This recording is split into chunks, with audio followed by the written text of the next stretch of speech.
sebenarnya kalau kita melaporkan orang yang ada penyalahgunaan narkoba untuk langsung minta direhab gitu, bakalan ditangkap atau gimana sih? Jangan juga nanti disimpulkan kepada kami bahwa rehabilitasi itu tempat bersembunyinya para bandar. Assalamualaikum warahmatullahi wabarakatuh. Data terbaru dari Ditjen HAM Maret 2023 itu menyebutkan bahwa 60% tahanan di Indonesia itu didominasi oleh penyalahgunaan narkotika. Nah, di studio kita kali ini itu telah berhadir salah seorang narasumber yang ada peran penting untuk mendampingi para penyalahgunaan narkotika. Beliau merupakan salah satu kepala dari Yayasan Rehabilitasi di Aceh Selatan dan juga saat ini menjabat sebagai sekretaris DPD 2 KNPI Aceh Selatan. Selamat datang Bang Adi Dermawan. Ya. Bagaimana kabarnya? Alhamdulillah baik. Bang Adi sekarang menjabat sebagai kepala yayasan di mana ya Bang Rehab? Oke, baik. Assalamualaikum warahmatullahi wabarakatuh. Iya, Waalaikumsalam. Terima kasih pihak Antero yang sudah mengirimkan. Saat ini saya menjabat sebagai Kepala Balai Rehabilitasi Nafza Adiaksa yang bertempat di Kabupaten Aceh Selatan. Saat ini Yayasan Pidri Hijrah bekerjasama dengan pihak Adiaksa dalam melakukan proses rehabilitasi bagi pecandu narkoba yang sesuai Undang-Undang Nomor 35 127 yang dibolehkan untuk dilakukan rehabilitasi di tempat kami. Baik Bang, ini saya pernah dengar ada kasus nih Bang ya. Salah satu di Aceh itu ada satu keluarga ya itu sebagai pecandu penyalahgunaan narkoba lah kita bilang ya, dan kedua orang tuanya telah dipenjara dan anaknya ini sudah ditetapkan sebagai target operasi dari polisi. Nah tiba-tiba si anak menyerahkan diri ke polisi dan minta untuk direhab. Nah itu benar nggak sih Bang ada kasus itu? Ya, secara prinsip sebenarnya penggunaan rehabilitasi ini juga bukan semata-mata untuk pecandu saja. Jika misalnya bandar, kurir yang paling kecil itu juga sadar dirinya akan bahwa barang ini berbahaya, mereka boleh menyerahkan diri, melaporkan diri bahwa saya ingin berhenti dan lain-lain. Nah, tentunya nanti akan diselesaikan dalam yang namanya tim asesmen terpadu. Tim asesmen terpadu ini terdiri dari pihak BNN, kepolisian yang akan memeriksa para yang melapor tadi. Kalau memang misalnya memenuhi standar aturannya, dia akan diberikan ke rehabilitasi. Tapi bahwa pentingnya di sini adalah fungsi rehab itu ke semua orang yang telah menggunakan narkoba itu dibolehkan untuk direhab sesuai aturan. Tapi Bang kalau begitu kasusnya ada kemungkinan nih berarti potensi orang yang sebenarnya berperan sebagai bandar sabu tiba-tiba dia menyerahkan diri kepada rehabilitasi untuk direhab. Nah, kemungkinan itu bisa jadi tempat persembunyian mereka. Nah, ini dari Yayasan Abang sendiri itu ada regulasi nggak sih untuk menyaring hal itu tidak terjadi? Ya. Sebenarnya seperti ini, kemungkinan yang terburuk itu pasti akan terjadi di dunia ini, terutamanya bagi kami yang pekerja sosial ini di bidang rehabilitasi narkoba. Pasti seperti Mbak Uci bilang bahwa bisa saja itu terjadi, namun bagi kami ada filterisasinya. Di tim kami juga ada TAT sebenarnya.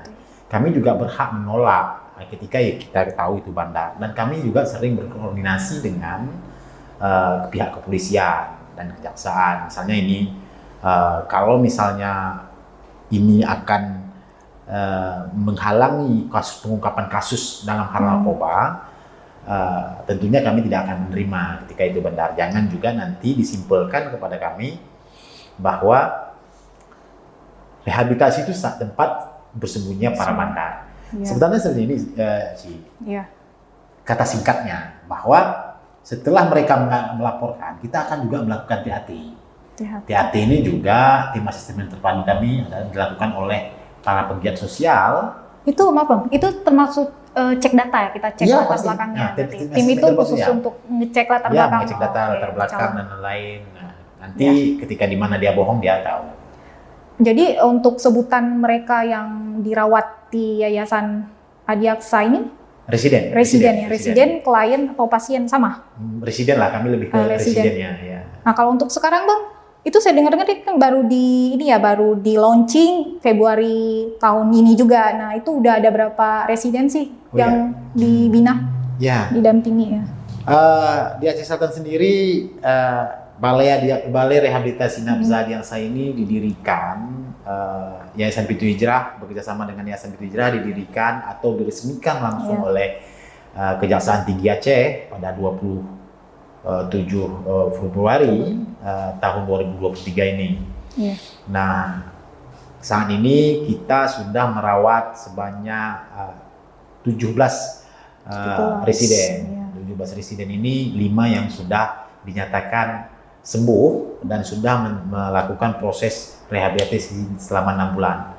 Proses rehabilitasi ini sebenarnya adalah minimal itu 6 bulan dirawat. 6 bulan nah, saat ini sudah ada yang selesai di residen ini melaksanakan rehabilitasi ini, baik itu melalui jalur kejaksaan, diputus dia direhab maupun mandiri. Seperti itu. Nah, pertanyaannya nih Bang, masuk ke rehab Adiaksa ini gratis nggak sih? Atau ada biaya? Karena kan setahu saya nih ya, kalau menurut pasal ya, setahu saya bukan ahli di bidang hukum, itu digratiskan ya dan negara yang tanggung. Nah, kalau di Yayasan Adiaksa Pintu Hijrah sendiri itu gimana? Ditanggung nggak sih sesuai dengan pasal tentang undang-undang? Iya, sebenarnya seharusnya memang sudah menjadi tanggung jawab negara ya, dalam hal ini sebenarnya sesuai pasal undang-undang. Tapi di kita masih berbayar. Bayar itu 3.200.000 per individu, 3.200.000 per individu itu selama 6 bulan, 3.200.000 itu per 1 bulan. Nah, kalau misalnya bicara gratis, sebenarnya negara juga sudah menyediakan rehabilitasi yang misalnya ada balai, kalau kita di Sumatera itu di Sumatera Utara, di Aceh Sumatera Utara, tapi kan tidak juga semuanya bisa ditampung, juga mempunyai kapasitas. Nah, kami di sini masih sifatnya berbayar seharusnya misalnya, tapi pemerintah Aceh Selatan saat ini berupaya melakukan subsidi, bukan juga gratis. Kalau gratis kan enak kali nanti para pecandunya sudah mereka menjadi pecandu, terhindar dari hukuman, dirawat dengan fasilitas terbaik, terus nanti pulang-pulang nanti lagi kan gitu kan. Jadi subsidinya gimana nih Bang? Bentuk apa? Potongan harga kah? Sebenarnya seperti ini, kita mengetahui para pecandu narkoba ini khususnya di Aceh Selatan misalnya, benar seperti pembukaan awal Uci tadi misalnya, di Lapas Aceh Selatan juga seperti itu. Ini diungkapkan oleh BNNK Kabupaten Aceh Selatan sendiri dan pidatonya Bapak Bupati Tengku Amran bahwa penghuni lapas itu sampai 70%-nya itu pecandu narkoba. Nah, berangkat dari sinilah pemerintah daerah saat ini bekerja sama dengan Yayasan Pintu Hijrah Aceh yang di sini, membuka cabang di sana dan juga bekerja sama dengan pihak kejaksaan. Bagaimana ini mengoptimalkan para pecandu ini, baik itu sudah tersangkut hukum, menjamin haknya atas hukum tersebut. Ketika misalnya dia memenuhi 127 tapi dilakukan rehabilitasi. Tapi ini pelan-pelan saat ini pemerintah daerah lagi menyusun perbuk peraturan bupati tentang subsidi rehab. Misalnya standarnya misalnya dia menengah ke bawah, kan kita bisa hitung melalui sesuai data sosial. Berarti harus dilampiri surat kurang mampu lah ya kira-kira ya. PKS bagaimana dan lain-lain. Ini juga butuh proses. Subsidi itu tidak menghapus semua. Tapi nanti beberapa ini akan dibantu oleh pemerintah. Tapi ini masih disusun. Saat ini baru tahun ini di Aceh Selatan didirikan, pemerintah daerah memfasilitasi gedung, memfasilitasi operasional SDM dan lain-lain. Oke, Bang. Kalau boleh saya tahu di... Saya minum kopi ya? Oh iya, silakan minum dulu. Kalau boleh saya tahu Bang, ini di yayasan sekarang itu kliennya pecandu itu dari usia berapa sih paling muda sampai usia yang paling tua itu? Saat ini kami merawat usia yang paling tua itu sekitar umur 48 tahun. 48 tahun. Yang paling muda? Yang paling muda ada 2 orang umur 18 tahun. Oh, 18 sama sih. 2 orang umur 18 tahun. Hmm. Jadi kami sebenarnya di dalam kasus dalam rehab ini kita nggak apa-apa kalaupun misalnya ada yang tua, ada yang kecil misalnya, itu nggak bermasalah karena setelah dia masuk sana posisinya sama. Kami mengontrol dengan proses rehabilitasi kami, secara kami terapkan itu berbasis Islami dan terapi sosialnya juga berbasis Islami. Jadi kami menerapkan ketika dia melaksanakan rehabilitasi di situ posisinya sama, tidak ada kaya dan tidak ada miskin, perlakuannya sama. Seperti ada dalam standar operasional prosedur pelayanan kami. Ya ini Bang, pertanyaannya ini ya, mungkin saya menempatkan diri sebagai masyarakat awam juga ya, nggak tahu apa-apa tentang ini masalah ini. Nah misalkan kita, seseorang nih punya keluarga atau tetangga atau kenalan yang kita curigai dia memakai narkoba. Nah itu takutnya nanti kita punya pemikiran nih kalau kita melapor, takutnya nanti kita malah jadi disebut sebagai cepu ya nih. Iya boleh. Sebagai cepu dan tahu-tahu dia nanti di penjara. Nah itu kan gimana sih Bang? Sebenarnya kalau kita melaporkan orang yang ada penyalahgunaan narkoba untuk langsung minta direhab gitu, bakalan ditangkap atau gimana sih? Sebenarnya baik ya kan? Tapi sebenarnya secara prinsip seperti ini, Ci. Pengguna narkoba itu kalau kita ajak baik-baik secara pecandu yang belum sadar, beberapa misalnya kita bilang kan 80% lah kan, pengguna narkoba itu juga dia nggak akan pernah mau. Kita temui sekarang beberapa yang melakukan rehabilitasi itu secara mandiri dilaporkan oleh pihak keluarga. Pada prinsipnya para anak, baik itu anaknya ini nggak mau dilakukan rehabilitasi. Tapi bahwa ketika mamanya memvonis bahwa anak saya kena narkoba misalnya, dia melaporkan kepada kami. Terus misalnya, kalau misalnya kendalanya bagaimana si anak ini mampu kita bawakan ke rehabilitasi, sementara dia nggak mau. Jadi setelah dia laporkan kepada kami beberapa tanya prosesnya, dan terus misalnya dibilang oleh orang tuanya minta tolong untuk kami jemput anaknya. Oh, langsung jemput ya? Kami jemput anaknya. Oke, baik. Seharusnya, makanya tujuan rehabilitasi ini kan mengabstenkan dia dalam menggunakan dan memulihkan dia terhadap adiksinya terhadap barang terlarang tersebut, narkoba tersebut, dan juga mengajarkan dia untuk disiplin serta memperbaiki sosialnya. Itu tujuan rehabnya sebenarnya. Oke, mungkin ini Bang pertanyaannya, mungkin kita banyak juga nggak tahu ya, kira-kira orang yang pecandu narkoba itu ciri-cirinya gimana sih?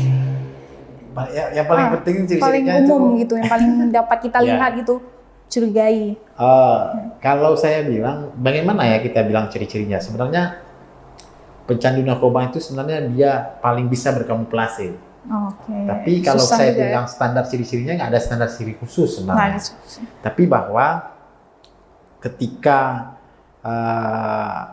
seseorang itu dalam keadaan adiksinya, yang pertama marahnya yang tidak jelas, emosi berarti emosinya kurang stabil ya. Yang kedua egonya tinggi, itu orang pecandu. Jadi dia merasa benar sendiri dan hal-hal lain karena dia dalam keadaan halusinasi. Tapi ketika dia dapat mengkonsumsi dengan baik, kadang-kadang itunya kurang. Nggak ada lagi, egonya nggak ada lagi, dia bisa menerima pembicaraan kita. Kalau fisik loh? Iya, fisiknya gitu kan. Artinya ketika dia nggak dapat, egonya tinggi loh gitu. Dia mau marah-marah, tapi ketika udah dapat barang itu, kadang-kadang dia menjadi lebih baik. Kendala Abang selama mendampingi para penyalahguna narkoba ini, apa-apa ada kendala dari keluarga mungkin, atau dari Abang sendiri? Iya. Tujuan rehab tadi, kalau saya kembali kepada tujuan rehab tadi, bahwa kita menyelesaikan sosialnya juga. Dia mengajarkan dia untuk hidup disiplin. Selama ini dia membuang-buang waktu, sosialnya yang tidak terurus karena berada di sini. Kadang-kadang pecandu narkoba itu sering mencuri, tabung gas di rumah hilang, akan demi untuk mendapatkan barang itu. Nah, kendalanya adalah kadang-kadang orang tua setelah melaporkan anaknya tersebut ke situ, dia tidak ikut menyembuhkan anaknya tersebut. Jadi seolah-olah udah saya titip sudah. Seharusnya yang kita selesaikan ini adalah yang pertama diri pasien sendiri atau residen sendiri, yang kedua sosial lingkungannya, orang-orang terdekatnya. Nah ini harusnya saling support, bukan membiarkan dia direhabilitasi. Itu yang nggak boleh di kami. Karena makanya ketika diantar, kami berjanji kepada orang tuanya, ini akan ada proses dulu. Yang pertama misalnya konseling keluarga, apa masalahnya?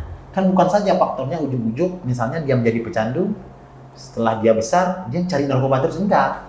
Karena ada rentetan masalah sosial yang tidak selesai, makanya dia kebanyakan ada masalah sosial yang tidak selesai dulu dia lari ke narkoba. Nah inilah coba kita selesaikan. Kita bukan hanya menyelesaikan adiksinya, tapi kita juga berusaha menyelesaikan sosial di luarnya. Nah ini Bang, kan setelah direhab selama 6 bulan pasca keluar dari tempat rehabilitasi, ada nggak sih para residen ini kembali lagi ke pemakaian narkoba lagi gitu? Iya benar. Makanya kita kembali lagi tadi seperti saya bilang tadi, kita juga kan seharusnya menyelesaikan lingkungannya. Kita juga harus memberitahu. Nanti kan ketika dia konseling, dia cerita semua ke kita. Di mana-mana lingkungannya yang berbahaya, kita akan ceritakan kepada orang tuanya. Makanya ketika semua lini yang dekat dengan dia bekerjasama, ini akan mengontrol nantinya. Saat ini alhamdulillah di Balai Adiaksa telah menyelesaikan program itu sebanyak 5 orang.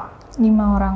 2 orang referral kejaksaan yang ditangkap oleh polisi, kena 127 dirujuk ke kami.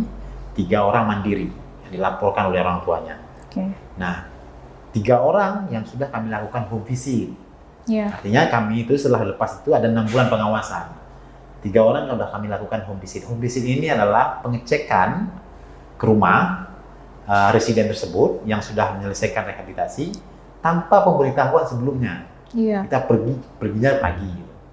Nah sampai pagi kita bangunin dia tidur, kita cek urinnya. Nah alhamdulillah sampai saat ini masih menunjukkan negatif, tidak terima itu. Sudah 2 kali kita lakukan home visit.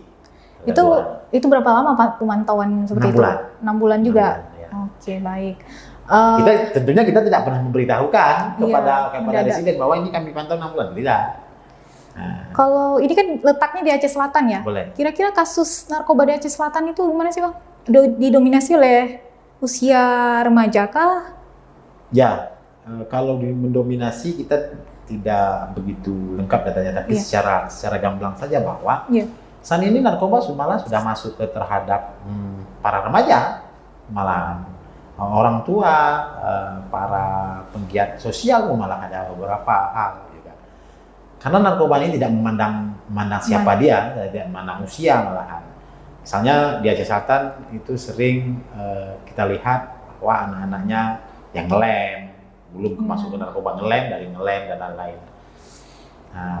Nah, kalau misalnya kita ibaratkan seperti ini, kalau di Aceh Selatan saat ini ada 260 kampung, misalnya 1 kampung saja kita katakan ada pecandu 1 orang, maka sudah 260 pecandu yang ada di Aceh Selatan. Nah, inilah yang mau dibutuhkan. Kenapa pemerintah daerah juga memikirkan harus adanya tempat rehabilitasi. Kadang-kadang alasan masyarakat, kenapa nggak direhab? Karena jauh, nanti sulit dijenguk. Anak-anak sayang anak. Gitu. Itu sih faktornya saat ini. Kalau ini kan di Aceh Selatan ya Bang. Kalau di Aceh kan sebenarnya udah banyak ya tempat rehab. Nah, kalau yayasan yang Abang dampingi sekarang ini, itu dari Barat Selatan? Kah pasiennya itu dari Barat Selatan, berasal dari Barat Selatan, atau bisa nanti pasien dari daerah lain diobati ke situ juga? Sebenarnya kalau standar rumah rehab itu kita di mana saja boleh, asal nyaman. Pecandu boleh saja nyaman. Misalnya kami ini kan cabang dari sini.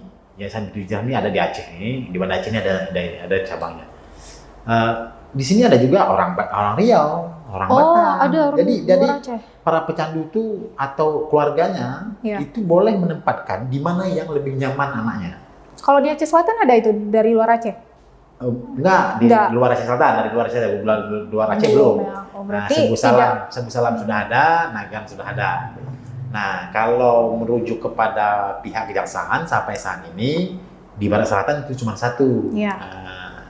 Nah, para pihak Kejati juga mengarahkan ke sana. Misalnya ada nanti dari tahanan-tahanan kepolisian yang memenuhi unsur Undang-Undang 35127 pasal 127 mungkin akan dirujuk ke balai kami. Nah ini Bang, sedikit cerita dong Bang. Bagi cerita mungkin tentang ada kisah yang lucu atau kisah yang sedih atau mungkin sesuatu yang unik lah terjadi selama Abang mendampingi para pasien-pasien di sana.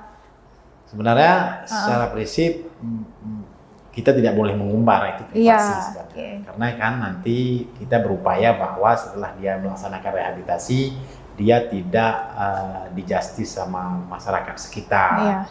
Bahwa sudah rehab itu ini. Kita menutup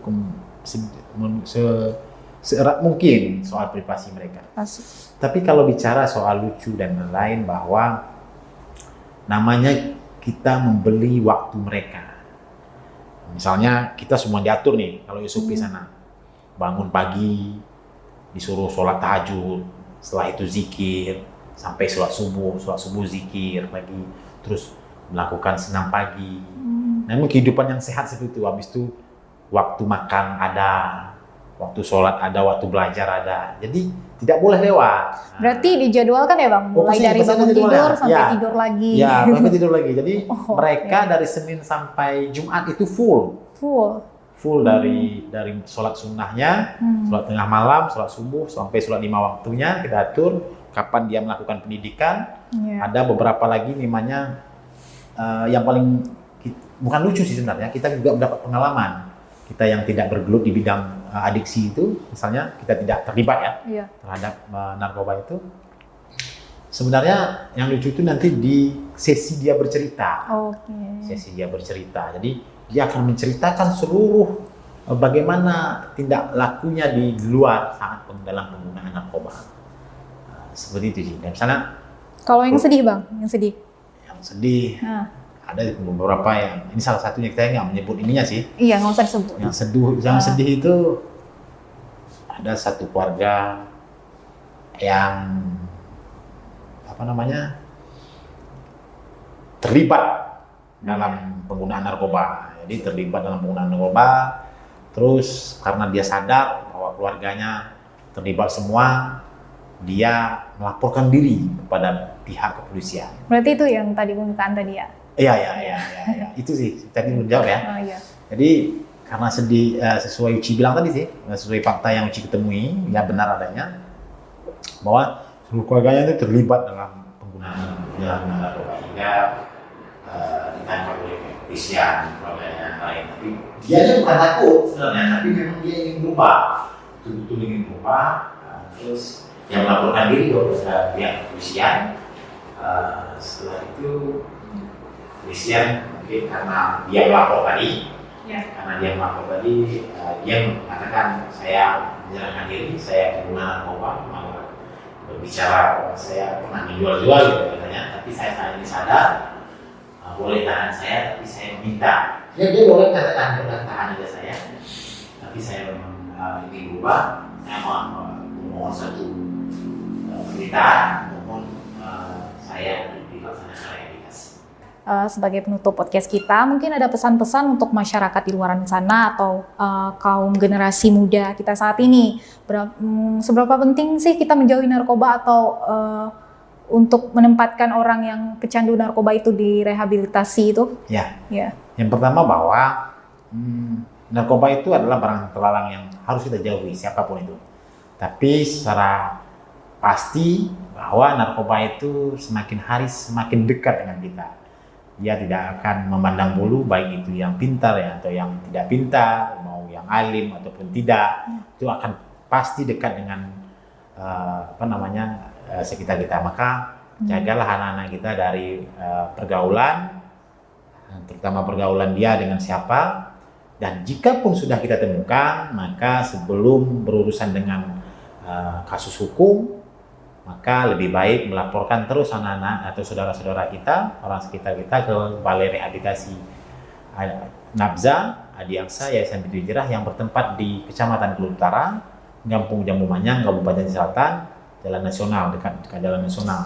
Silakan saja melapor sana seluruh masyarakat Aceh dan terkhusus Aceh Selatan, Barat Selatan, sekitar yang menjangkaunya. Jadi biayanya di sana 3.200.000 per bulan. 3.200.000 ini ya khusus untuk residen digunakan. Baik itu makannya, catering, rokoknya juga kita tanggung dan lain-lain. Biaya pengobatannya dan lain-lain itu 3.200.000 itu khusus untuk pasien. Nggak ada untuk operasional kami, dan karena operasional kami ditanggung oleh pemerintah daerah. Iya. Kita doakan semoga kita terhindar semuanya dari narkoba. Semoga ke depan juga pemerintah memikirkan subsidi baik itu secara provinsi. Karena belum ada loh.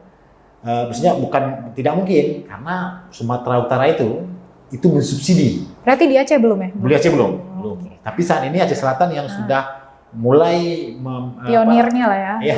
Membuat perbuknya. Tapi ini masih dikonsultasikan. Tapi di Sumatera Utara dan Kota Medan itu Sumatera Utara lah sudah mulai dari tahun kemarin, dari tahun 2021 sudah mulai mensubsidi bagi keluarga pecandu kurang mampu yang ingin melakukan rehabilitasi. Aceh kenapa tidak? Gitu.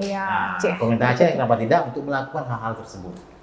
Karena isu ini bukan hanya isu nasional, tapi isu ini sudah menjadi kebutuhan kita dalam menyembuhkan masyarakat kita terhadap adiksi narkoba. Seperti itu, Ci. Ya baik, terima kasih banyak Bang Adi Dermawan atas waktunya. Ya mungkin podcastnya di sini saja. Ya terima kasih. Assalamualaikum warahmatullahi wabarakatuh.